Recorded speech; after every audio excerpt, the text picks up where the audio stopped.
लाल किला दिल्ली के ऐतिहासिक 123 किलेबंद पुरानी दिल्ली के इलाके में स्थित लाल बलुआ पत्थर से निर्मित है।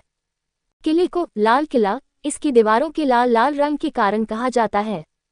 इस ऐतिहासिक किले को वर्ष 2007 में यूनेस्को द्वारा एक विश्व धरोहर स्थल चयनित किया गया था। एक भारत की राजधानी दिल्ली में स्थित लाल किला देश की आन बान शान और देश की आज़ादी का प्रतीक है। मुगल काल में बना यह ऐतिहासिक स्मारक विश्व धरोहर की लिस्ट में शामिल है और भारत के प्रमुख पर्यटन स्थलों में से एक है।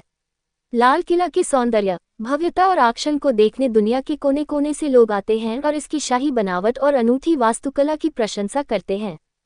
यह शाही किला मुगल बादशाहों का न सिर्फ राजनीतिक केंद्र है बल्कि यह औपचारिक केंद्र भी हुआ करता था, जिस पर करीब 200 सालों तक मुगल वंश के शासकों का राज रहा। देश की जंग आज़ादी का गवाह रहा लाल किला मुगल कालीन वास्तुकला, सृजनात्मकता और सौंदर्य का अनुपम और अनूठा उदाहरण है। 1648 ईस्वी में बने इस भव्य किले के अंदर एक बेहद सुंदर संग्रहालय भी बना हुआ है। करीब 250 एकड़ जमीन में फैला ये भव्य किला मुगल राजशाही और ब्रिटिशर्स के खिलाफ गहरे संघर्ष की दास्तान बयां करता है। वहीं भारत का राष्ट्रीय गौरव माने जाने वाला इस किले का इतिहास बेहद दिलचस्प है। राजधानी दिल्ली में स्थित भारतीय और मुगल वास्तुशैली से बने इस भव्य ऐतिहासिक कलाकृति का निर्माण 5वें मुगल शासक शाहजहां ने करवाया था। ये शानदार किला दिल्ली के केंद्र में यमुना नदी के तट पर स्थित है, जो कि तीनों तरफ से यमुना नदी से घिरा हुआ है, जिसके अद्भुत सौंदर्य और आकर्षण को देखते ही बनता है। विश्व धरोहर की लिस्ट में शामिल दुनिया के इस सर्वश्रेष्ठ किले के निर्माण काम की शुरुआत मुगल सम्राट शाहजहां द्वारा 1638 ईस्वी में करवाई गई थी। भारत के इस भव्य लाल किले का निर्माण काम 1648 ईस्वी तक करीब 10 साल तक चला। मुगल बादशाह शाहजहां के द्वारा बनवाई गई सभी इमारतों का अपना अपना अलग अलग ऐतिहासिक महत्व है।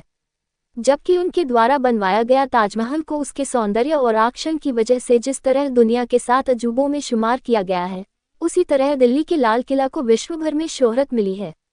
इस भव्य ऐतिहासिक किले के प्रति लोगों की सच्ची श्रद्धा और सम्मान है।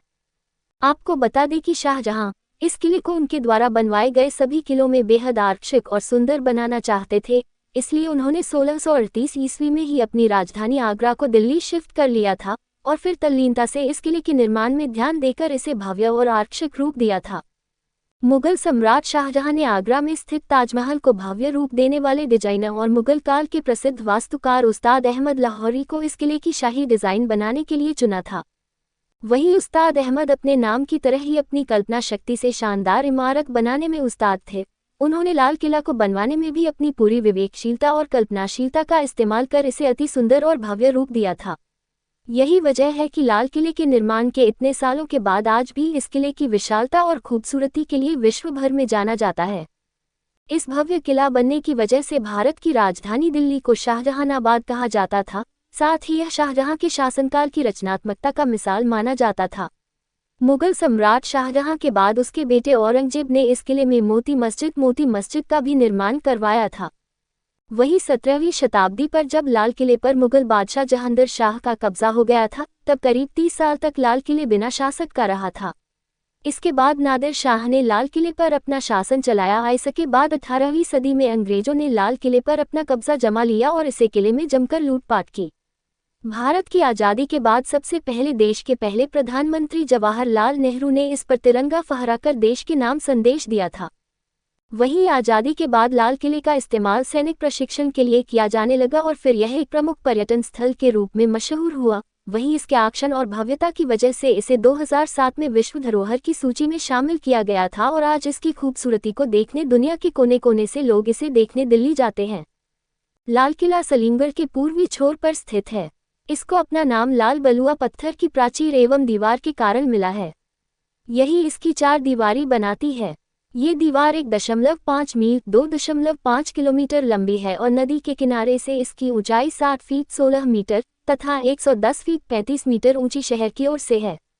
इसके नाप जोख करने पर ज्ञात हुआ है कि इसकी योजना एक 82 मीटर की वर्गाकार ग्रिड चौखाने का प्रयोग कर बनाई गई है। लाल किले की योजना पूर्ण रूप से की गई थी और इसके बाद के बदलावों ने भी इसकी योजना के मूल रूप में कोई बदलाव नहीं होने दिया है। 18वीं सदी में कुछ लुटेरों एवं आक्रमणकारियों द्वारा इसके कई भागों को क्षति पहुंचाई गई थी। 1857 का प्रथम स्वतंत्रता संग्राम के बाद किले को ब्रिटिश सेना के मुख्यालय के रूप में प्रयोग किया जाने लगा था। इस सेना ने इसके करीब 80% मंडपों तथा उद्यानों को नष्ट कर दिया।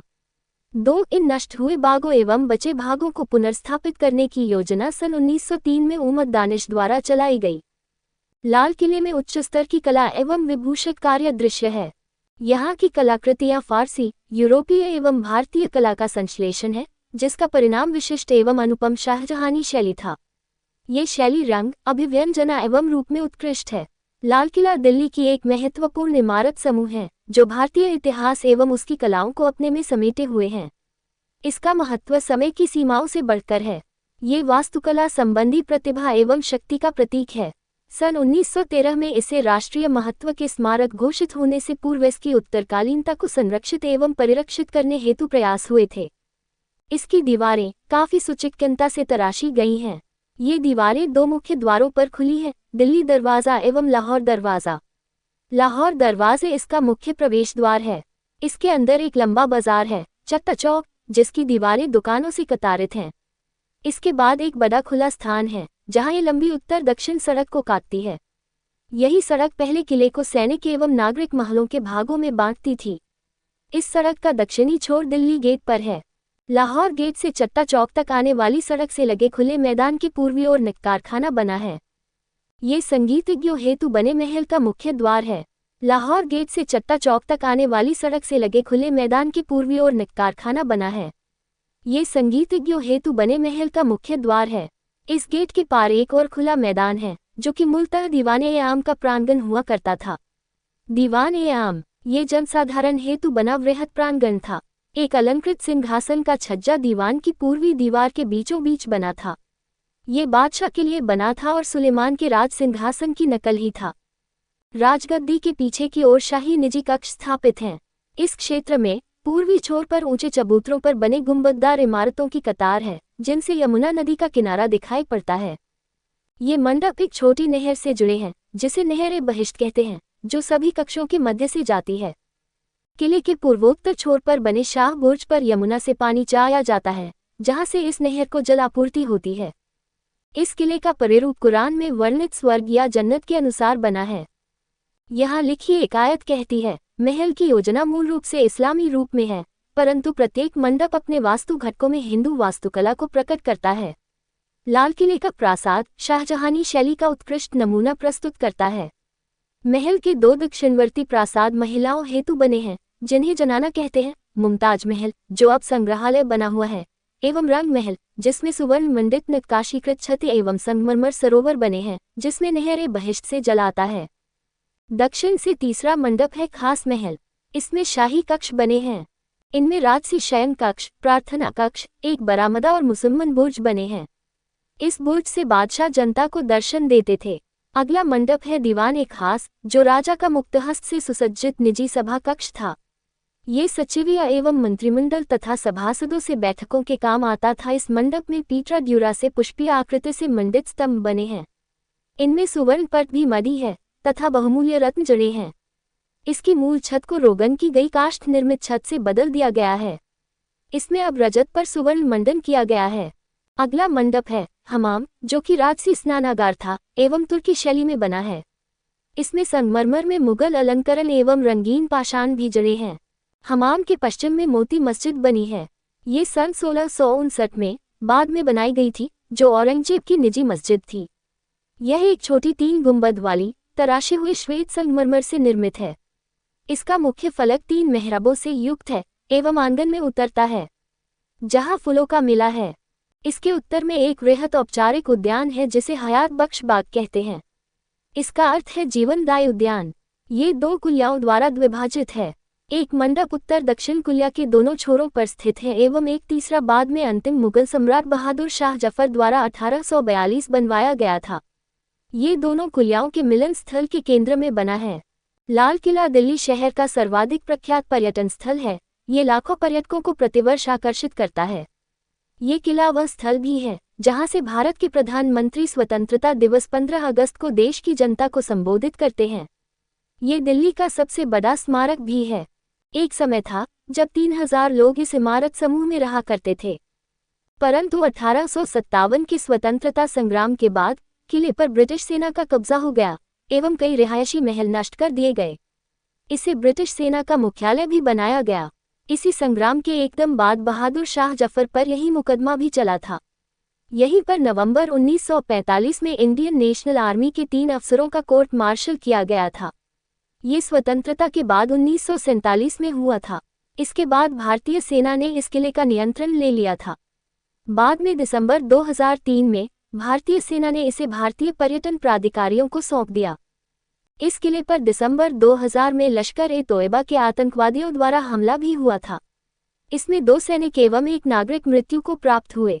इसे मीडिया द्वारा कश्मीर में भारत पाकिस्तान शांति प्रक्रिया को बाधित करने का प्रयास बताया गया था।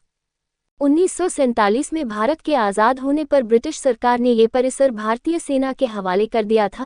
तब से यहाँ सेना का कार्यालय बना हुआ था। 22 दिसंबर 2003 को भारतीय सेना ने 56 साल पुराने अपने कार्यालय को हटाकर लाल किला खाली किया और एक समारोह में पर्यटन विभाग को सौंप दिया। इस समारोह में रक्षा मंत्री जॉर्ज फर्नांडिस ने कहा कि सशस्त्र सेनाओं का इतिहास लाल किले से जुड़ा हुआ है, पर अब हमारे इतिहास और विरासत के एक पहलू को दुनिया को दिखाने का समय है। 6. मुगल शहंशाह शाहजहां ने 1638 में लाल किले के निर्माण के आदेश दिए थे। लगभग इसी समय उसने आगरा में अपनी स्वर्गीय पत्नी की याद में ताजमहल बनवाना शुरू किया था।